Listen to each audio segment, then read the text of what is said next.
Buat kalian yang selalu absen di channel ini adalah video ketiga dari komparasi Poco X3 The Series. Setelah video jilid pertama, Poco X3 beradu dengan Realme 7 dan jilid kedua, Poco X3 bertandem dengan Redmi Note 9 Pro. Kali ini smartphone tandemnya bukan smartphone sembarangan karena smartphone ini pakai chipset flagship tahun lalu dan masuk kategori premium phone, tapi harganya sekarang ada di kelas mid-range. Kita udah tahu kalau Poco X3 ini adalah mid-range killer. Nah, gimana nih ceritanya kalau si mid-range killer ini ketemu sama Nova 5T? Apakah masih bisa nge-kill atau malah di-kill balik? Halo, apa kabar semuanya? Saya Stepian dari channel Teknoza ID, dan di video kali ini kita akan bahas lagi-lagi komparasi dua buah smartphone yang di beberapa momen terakhir lagi cukup banyak mencuri perhatian. Yang pertama ada smartphone dari Poco X3 NFC, smartphone yang udah nggak usah ditanya lagi hype-nya kayak gimana, mid-range killer paling pol di harga 3 jutaan yang bawa spek killer di kelasnya. Dan yang kedua kita punya Huawei Nova 5T. Smartphone premium dari lini Nova ini juga masih sangat seksi meski bukan lagi produk fresh karena emang dirilis di Indonesia tahun 2019 kemarin. Keduanya bisa mewakili kalian untuk dua jenis user yang punya kebutuhan berbeda. Mau tahu lebih lengkapnya? So langsung aja kita mulai videonya. Kita mulai videonya dengan highlight dari spesifikasi keduanya. Poco adalah bagian dari Xiaomi yang sampai detik ini punya moto spek gila-gilaan tapi harga ancur-ancuran. Di sisi lain, Nova 5T bawa DNA Huawei yang terkenal punya build quality yang bagus dan punya umur pemakaian yang panjang. Poco X3 sebagai mid-range killer bawa amunisi chipset Snapdragon 732G 8nm, RAM 8GB dengan storage 128GB dengan slot hybrid, layar IPS LCD 6,67 inci Full HD Plus dengan refresh rate 120Hz, 4 kamera belakang 64MP dan satu kamera depan punch hole 20MP. Baterainya 5160 mAh dengan quick charge 33W, berjalan di MIUI 12 dengan Android 10. Sementara Nova 5T yang sekarang harganya jadi mid-range masih cukup pede dengan chipset High Silicon Kirin 980 7nm, RAM 8GB dengan storage 128GB tanpa external slot memory. Layarnya IPS LCD 6,2 inci Full HD Plus 60Hz, 4 kamera belakang 48MP dan satu kamera depan punch hole 32MP. Baterainya 3750 mAh dengan supercharge 22W dan berjalan di MIUI 10.1 berbasis Android 10. Dengan selisih harga yang nggak terlalu jauh, kedua smartphone sangat layak untuk dilirik karena bisa ngejawab hampir semua yang dibutuhin tahun ini atau juga tahun depan. Tapi sekedar pencerahan aja supaya kalian lebih pas milih yang paling sesuai sama karakter dan kebutuhan kalian. So pastiin nonton videonya sampai habis. Di awal video saya udah bilang kalau dua smartphone ini mewakili dua user yang berbeda karakter. Salah satunya adalah dimensi dan build quality. Poco X3 akan lebih cocok buat user yang membutuhkan smartphone dengan layar jumbo karena layarnya lega di 6,67 inci dan bisa nerima konsekuensi kalau Poco X3 itu smartphone yang berat. Ya, berat seperti hidup. Sedangkan Nova 5T lebih cocok dipakai untuk user yang suka smartphone compact yang gampang dibawa-bawa dan keluar masuk kantong celana. Bisa juga buat orang yang mobilitas komunikasinya via chatting lebih tinggi karena Nova 5T ini masih sangat support kalau dipakai satu tangan aja. Buat user yang nggak terlalu bermasalah sama build quality dan desain pada sebuah produk, Poco X3 mungkin bisa diterima tanpa adanya komplain berlebih karena materialnya masih dari plastik dengan bahasa desain yang cukup agresif, terutama desain kamera belakangnya. Sedangkan Nova 5T bisa dipilih buat kalian yang lebih taruh prioritas build quality di nomor 1 plus desain yang lebih atraktif dan juga lebih mewah berkarakter. Buat yang ketergantungan sama jack audio dan suka kehilangan remote TV atau AC di rumah, Poco X3 bisa dipilih karena Nova 5T nggak punya kedua hal tadi. Plus slot SIM tray Nova 5T hanya 2 SIM aja, sementara Poco X3 hybrid slot. Cuma nih, karena beda teknologi layar, Poco X3 menawarkan sebuah pengalaman baru di layar dengan refresh rate 120Hz yang bikin layar Nova 5T berasa jadul. Ya, meski implementasinya baru sebatas scrolling-scrolling dan swiping-swiping aja. Sedikit catatan buat layar IPS di Poco X3 yang suka muncul spot hitam tipis di area bezel ini bukan defect ya, tapi ini emang karakter layar IPS-nya yang juga kelihatan agak kehijauan kalau di setup ke 120Hz. Untuk kebutuhan multimedia, layar Nova 5T karena lebih kecil, praktis, lebih terlihat tajam dan vibrant dengan kerapatan pixel dan viewing angle yang lebih baik. Cuma kalau kita bicara urusan speed, speaker, Poco X3 jelas menang telak berkat efek dual stereo speakernya yang kencang dan ada sedikit ekstra geter-geter gitu di bagian backdoor.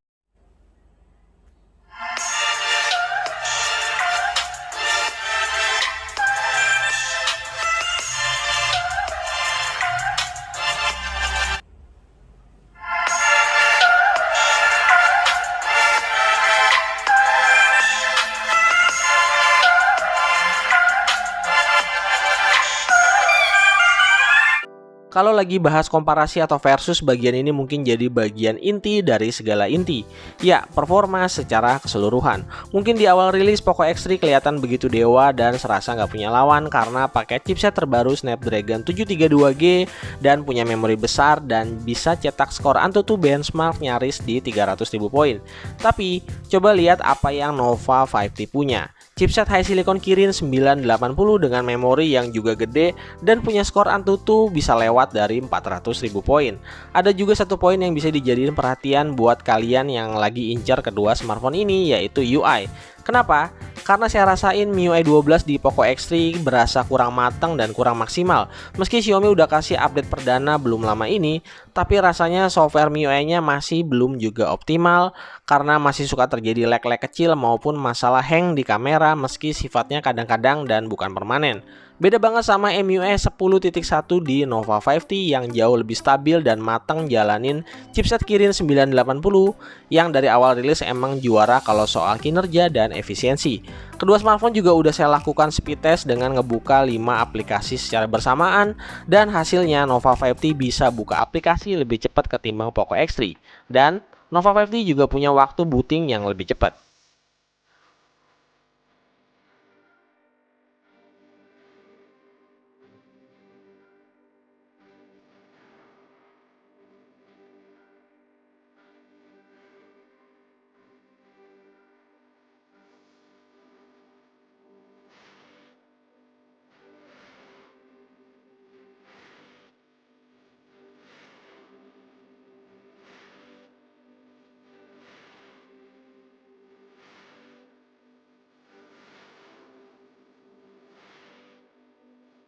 Untuk urusan gaming, Poco X3 punya dua senjata utama yaitu touch sampling rate 240Hz dan juga cooling system teknologi. Sementara Nova 5T murni hanya mengandalkan chipset Kirin 980 dan MIUI 10.1 yang udah terintegrasi dengan GPU turbo. Sektor gaming ini mungkin jadi menarik mengingat kedua smartphone saat ini selisih harganya nggak sampai 1 juta rupiah. Main PUBG Mobile di Poco X3 kita bisa dapat setting selayaknya chipset Snapdragon seri 7 yaitu di posisi Smooth Ultra dan HD High. Sementara Nova 5T karena chipset yang digunakan adalah kelas flagship dengan Kirin 980 tentu aja bisa dapat Smooth Extreme bahkan grafis Ultra HD. Sementara untuk gameplay di Poco X3 saya rasain enak-enak aja karena meski frame rate-nya nggak sampai 60 fps tapi secara keseluruhan gameplaynya sangat lancar dan respon layarnya sangat responsif. Sejam main PUBG Mobile via paket data juga cooling teknologinya berhasil jaga suhu Poco X3 stabil di angka 38 derajat Celcius. Nah, buat PUBG Mobile karena bisa dapat 60 fps, gameplay di Nova 5T tentu aja terasa lebih smooth apalagi saya jarang banget nemuin adanya frame drop di sini. Cuma emang ukuran layarnya terasa jomplang sama Poco X3 dan kalau boleh jujur, responsivitas layarnya biasa-biasa aja, nggak segesit di Poco X3. Karena nggak punya liquid cooling sama sekali dan setupnya rata kanan, praktis suhu di Nova 5T ini sedikit lebih hangat daripada Poco X3 dengan suhu rata-rata di 41 derajat Celcius. CODM ternyata cukup bersahabat buat Poco X3 karena opsi grafis very high dan juga frame rate maksimal bisa didapat Poco X3 dengan Snapdragon 732G-nya. Setup yang sama juga diperoleh sama Nova 5T yang sama-sama bisa setup config di grafis very high dan juga frame rate-nya bisa diset ke posisi maksimal. Gameplay COD Mobile di Poco X3 saya rasain jauh lebih smooth dibandingkan PUBG Mobile karena frame rate-nya lebih tinggi dan juga didukung sama touch sampling yang responnya sangat cepat. Selain itu suhu juga terpantau aman terkendali karena masih di bawah 40 derajat Celcius. Hal yang sama juga terjadi di Nova 5T. Gameplaynya baik-baik aja dan karena bobotnya lebih ringan makanya bikin main game di smartphone ini bisa betah berlama-lama. Untuk suhunya sendiri juga masih terpantau adem ayem dengan rata-rata di angka 39 derajat Celcius. Kalau di dua game sebelumnya bedanya tipis, maka Genshin Impact ini bisa jadi pembeda. Poco X3 emang secara sistem bisa di set ke posisi overclock dengan grafis high dan juga 60 fps. Tapi jangan pernah berharap player akan nyaman bermain di posisi ini karena sepanjang gameplay akan ketemu terus sama namanya frame skip dan lagging, dan bikin respon layarnya mendadak ikutan delay karena chipsetnya kelihatan bekerja sangat keras. Kalau mau nyaman, taruh di posisi medium atau sekalian aja di posisi low. Selain itu, game ini juga sukses naikin suhu Poco X3 sampai di angka 43 derajat Celcius. Nova 5T di game ini serasa nunjukin banget kalau chipset yang dipakai beneran kelas flagship. Kirin 980-nya bisa kasih setup by default di mode overclock dengan grafis high dan framerate di 60 fps. Yang ternyata emang beneran jalanin Genshin Impact jauh lebih mulus, ya meski sesekali aja masih ketemu frame drop. Pokoknya Genshin Impact ini langsung bisa terasa banget bisa bedain antara kedua smartphone tadi. Catatan buat Nova 5T ada di suhunya yang lumayan naik, bisa sampai ke angka 45 derajat Celcius. Dan kalau mau lebih adem dan fps-nya lebih stabil, bisa turunin satu level ke bawah. Lanjut ke sesi fotografi. Di poin ini kedua smartphone gak punya sesuatu yang terlalu wah. Poco X3 NFC punya sensor Sony IMX682 plus resolusi kamera yang lebih besar. Sedangkan Nova 5T bawa nama besar Huawei yang terkenal punya kemampuan kamera bagus di situasi low light. Poco X3 punya setup 4 kamera belakang dengan resolusi kamera utamanya 64 megapiksel, ultra wide angle 13 megapiksel dan 2 megapiksel untuk kamera makro dan deep sensor. Bisa merekam juga video sampai 4K di 30 fps dan punya IAS stabilizer. Sedangkan Nova 5T juga sama, punya 4 kamera belakang yang kamera utamanya 48 megapiksel, ultra wide angle kameranya di 16 megapiksel dan sisanya kamera 2 megapiksel makro dan juga deep sensor.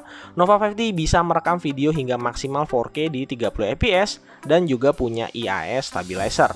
Sedangkan untuk kamera depan, keduanya punya single pansol kamera yang posisinya berbeda. Poco X3 di 20 megapiksel dan Nova 5T di 32 megapiksel. Keduanya sama-sama bisa rekam video maksimal di 1080p 30 fps. Terus gimana dengan hasil kamera keduanya? Kita mulai dari foto pertama, ada foto tripod. Foto ini diambil sekitaran jam 4 sore dan ternyata kamera kedua smartphone ini berbeda karakter. Poco X3 punya brightness yang lebih tinggi sehingga foto-foto yang dihasilkan kelihatan lebih terang. Sedangkan Nova 5T tone colornya lebih mendekati keadaan asli dan punya detail ketajaman yang lebih baik. Begitu juga dengan foto kedua. Untuk foto daun ini kayaknya semua setuju kalau foto dari Nova 5T terlihat lebih natural baik dari segi warna maupun tekstur daunnya. Mengingat foto ini diambil pas sore hari di mana matahari senjanya nggak terlalu banyak cahaya. Sementara foto dari Poco X3 kelihatan banget nggak natural karena warna hijau daunnya kelihatan terlalu bluish.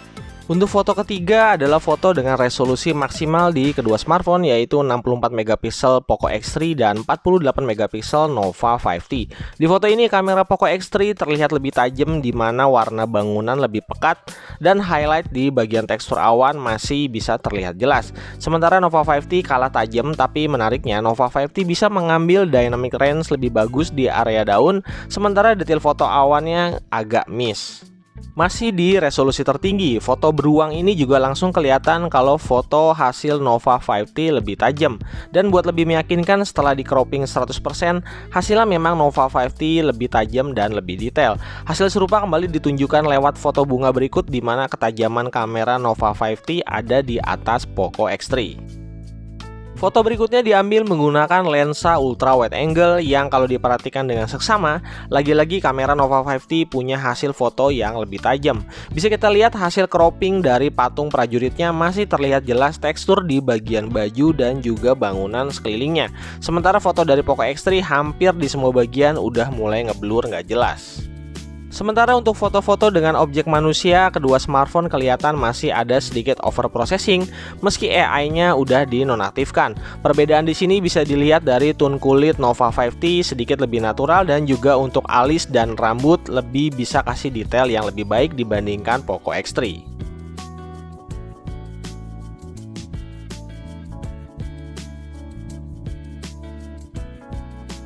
Foto selanjutnya kita beralih ke situasi low light, di mana situasi kayak gini biasanya smartphone dari Huawei ada di atas rata-rata. Kalau diperhatiin night mode di Poco X3 sebenarnya udah bisa dibilang bagus untuk kelas harga 3 jutaan karena bisa naikin saturasi dan highlight meski konsekuensinya ada di noise. Sedangkan Nova 5T di situasi kayak gini masih bisa tetap jaga detail ketajaman dan noise-nya juga minim.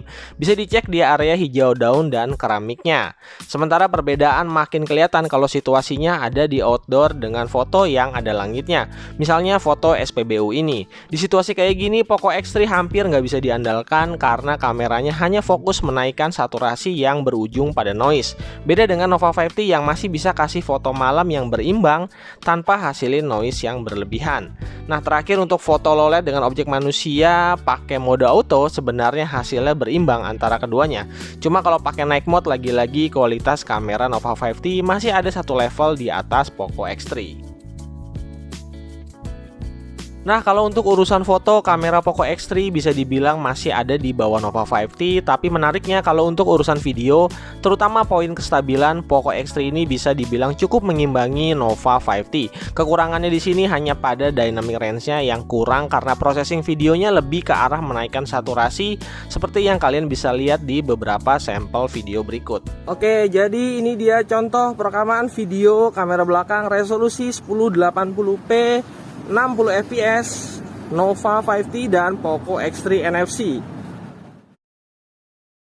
Oke, jadi ini masih di video resolusi yang sama 1080p 60 fps, tapi kita menggunakan lensa ultra wide angle. Kita ajak lari ya.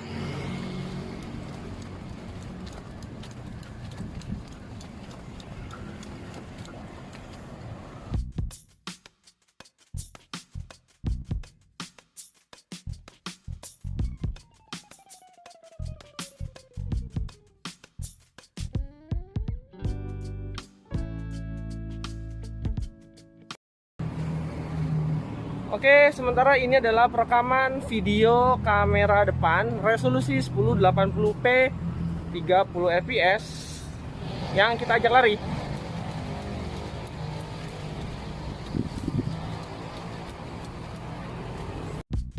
Sektor baterai kalau sekilas dilihat kayaknya jomplang banget. Poco X3 dengan 5160 mAh dan Nova 5T dengan 3750 mAh. Ya, itu dia angka di atas kertas. Tapi ternyata baterai sebesar itu nggak jaminan bikin Poco X3 dayanya bisa irit, dan baterai kecil Nova 5T nggak bisa juga dibilang cepat habis. Untuk pemakaian standar non-gaming dengan layar sama-sama di set 60Hz, Nova 5T bisa bertahan 12 jam lebih, sedangkan Poco X3 bisa lewat dari 1 hari.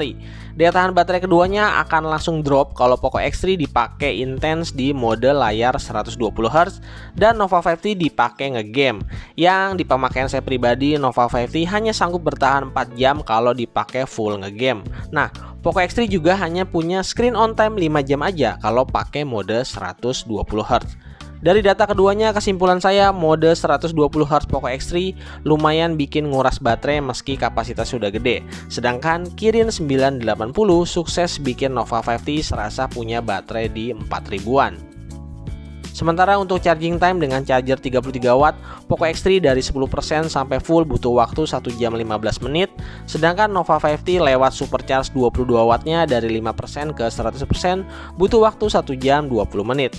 Ya, mengingat baterai Poco X3 jauh lebih gede, maka charging speed di Poco X3 jelas lebih cepat. Oke, kita udah sampai di akhir video. Baik Poco X3 maupun Nova 5T sampai detik ini buat saya masih jadi smartphone paling menarik di kisaran harga 3-4 juta. Yang meski masih ada minus poin, tapi saya rasa masih lebih banyak poin plusnya. Yang lebih menarik justru ada di selisih harga antara keduanya yang sekarang makin tipis. Terus mana yang pas buat kalian? Yuk cek ulang poin-poin apa aja yang udah saya bahas supaya nggak salah pilih dan sesuai sama karakter kalian. Buat yang mau beli sambil nunggu event 12-12 nanti, bisa cek link pembelian yang udah saya taruh di deskripsi video di bawah. Oke semuanya, terima kasih buat kalian yang udah nonton video ini dari awal sampai akhir. Semoga video ini bermanfaat dan bisa ngebantu kalian pilih smartphone mana yang akan kalian pilih sesuai dengan kebutuhan. Like video ini kalau kalian suka, yang mau bantu-bantu bisa tekan aja tombol subscribe di bawah. dan nyalain lonceng notifikasinya supaya tahu kalau ada video-video baru di channel ini. Kita akan ketemu lagi di video-video Tekno Zayadi berikutnya. Saya Stepian, pamit.